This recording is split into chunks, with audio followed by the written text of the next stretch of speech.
जगद्गुरू संत तुकाराम महाराज पालखी मार्गावर दौंड तालुक्यातील वासुंदे येथे स्विफ्ट कारचा भीषण अपघात झाला। या अपघातात वाहन चालकासह पाटस येथील विवाहित तरुणीचा मृत्यू झाल्याची दुर्दैवी घटना घडली। ही माहिती दौंड पोलीस ठाण्याचे सहाय्यक पोलीस निरीक्षक नागनाथ पाटील यांनी दिली।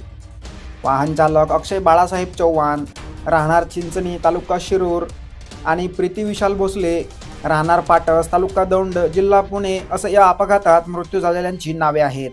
सोमवारी दिनांक 30 रोजी दुपारी 12:30 वाजण्याच्या आसपास हा अपघात झाला। अक्षय आणि प्रीती हे दोघे पाटसवरून बारामतीला स्विफ्ट कारमधून जात असताना वासुंदे गावाच्या हद्दीत वाहन चालक अक्षय याचा वाहनावरील ताबा सुटल्याने कार ही रस्त्याच्या दुभाजकाला व नंतर पुलाच्या कडेला जाऊन जोरदार धडकली। या अपघातात कारचा चेंदामेंदा झाला आहे।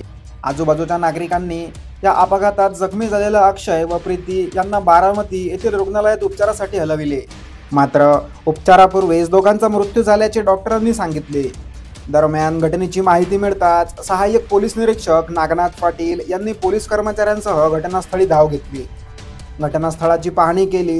दरम्यान पाटस येथील विवाहित प्रीती भोसले यांच्या निधनामुळे पाटस परिसरात शोककळा पसरली आहे।